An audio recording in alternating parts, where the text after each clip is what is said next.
From calm and collected to untamed and chaotic, the 1,500 people in this small town, northwest of Appleton, Wisconsin, were about to witness one of the lengthiest work barriers in the history of American education.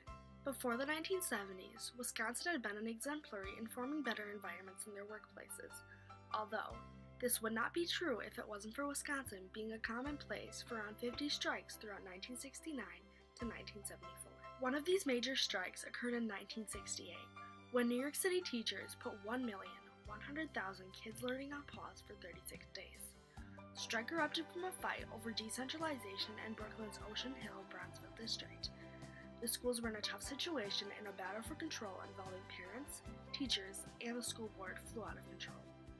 Teachers that participated in the strike were removed from their positions by the board, and a fight over due process drew attention to the city. A 27-hour negotiation meeting ultimately ended the strike, giving the district a state-appointed trustee. Eventually, a 1969 New York law would be enacted, giving the authority to hire and fire teachers. Another major conflict that occurred during this time period was the 5-week teachers' strike in Los Angeles. This began on April 13, 1970. The strike was due to a request for a salary raise.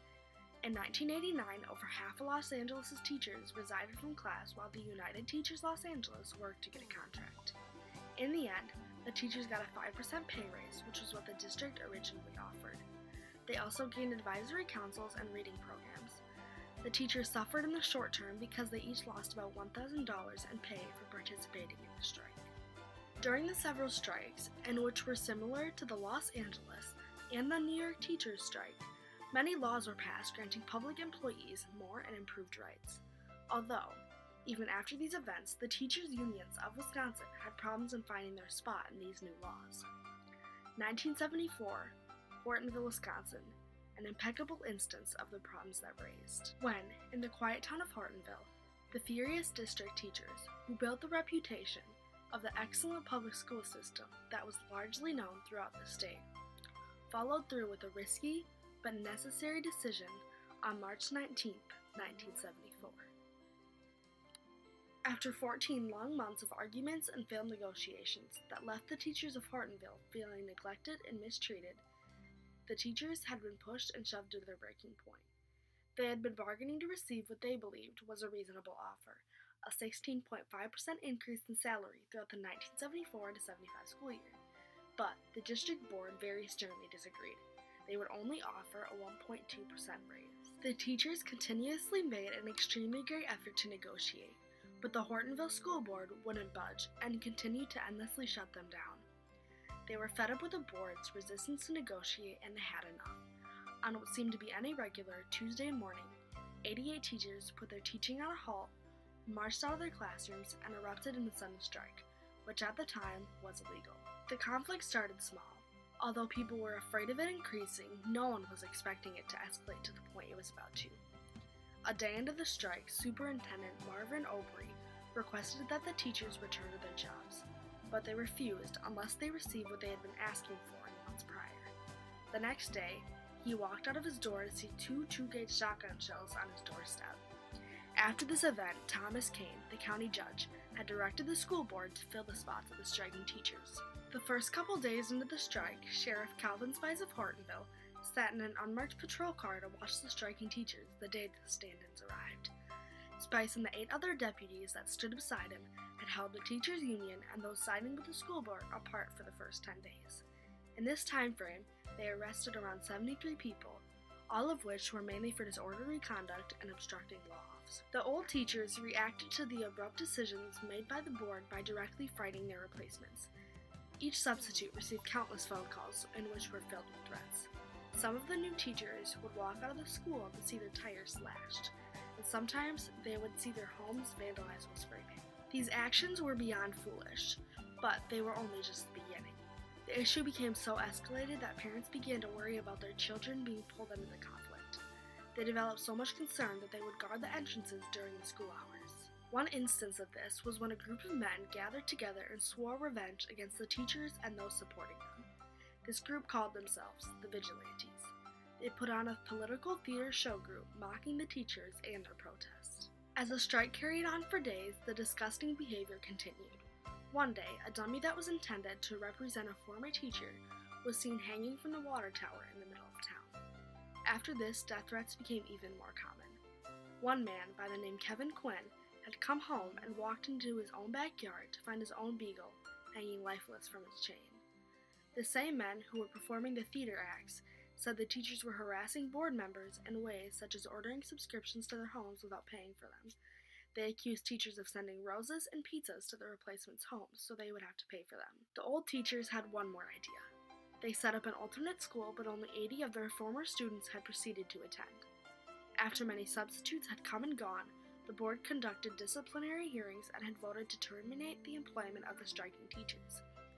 The teachers were beyond frustrated and felt that the damage they had already made in the tiny town was not quite enough. They objected to the firing and filed a lawsuit in state court in which they argued that the board's decision violated the Due Process Clause of the 14th Amendment of the United States Constitution. In the trial court, in which the teachers lost the case, when their arguments were rejected, they appealed to the Wisconsin Supreme Court in an attempt to overturn the decision. The state Supreme Court had the majority opinion, in which was the opposite. It was stated that the federal Constitution required that the teacher's conduct and the board's response be evaluated by an impartial decision-maker other than the board. This then encouraged the school board to appeal to the U.S. Supreme Court. In the U.S. Supreme Court, Chief Justice Warren E. Burger wrote for the majority of the court's opinion, stating that the board's prior role as negotiator does not disqualify it to decide that the public interest in maintaining uninterrupted classroom work required that the teacher striking in violation of state law be discharged. This was concluded because the decision to dismiss the teachers was not infected by the sort of bias that we have held to disqualify other decision-makers as a matter of federal due process. This meeting the conflict came to a close with a forced compromise, as the teachers did not receive the pay raise they wanted and were shut down once and for all, despite all of the immense hard work and persistence they had. In the first months after the lawsuit, many people still held some bullheadedness on the issue. The petite town that was originally thought of to be full of happiness was practically divided into two completely separate sides, which, with that, created tension and awkwardness between families, neighbors, and friends. The conflict had long-lasting effects in both negative and positive ways. One positive being that a year later, the dispute helped other teachers to hold improved relationships with their school boards. Another positive outcome of this conflict was that it eventually led to the passing of the Mediation Arbitration Law in 1977, which allowed public employees to strike as a last resort after a chain of mandatory negotiation practices. The law forced both sides to make more reasonable demands and successfully prevented any teacher strikes for the next 15 years. But on the other hand, some district boards and areas became even more stubborn and less likely to strive for better bonds with their workers. Another damaging consequence was that many of the Hortonville teachers had to go on and find different careers after being blacklisted in school districts across the state. And then, the Wisconsin Education Association Council would not recognize any of the teachers who crossed the picket lines during the strike. They refused to be associated with the Hortonville School District until all of the strikebreakers had retired. In a different world, or more specifically the students' world, they suffered the most. After being exposed to persistent chaos outside their school during the protest, all while having their education interrupted due to the constant changing of substitute teachers, they witnessed their parents, teachers, and community members fighting on a daily basis, and which left lasting effects on their well-being. In the end, this conflict may not have fell in favor of the Hortonville Teachers Union like many hoped for. It did essentially have a very great impact.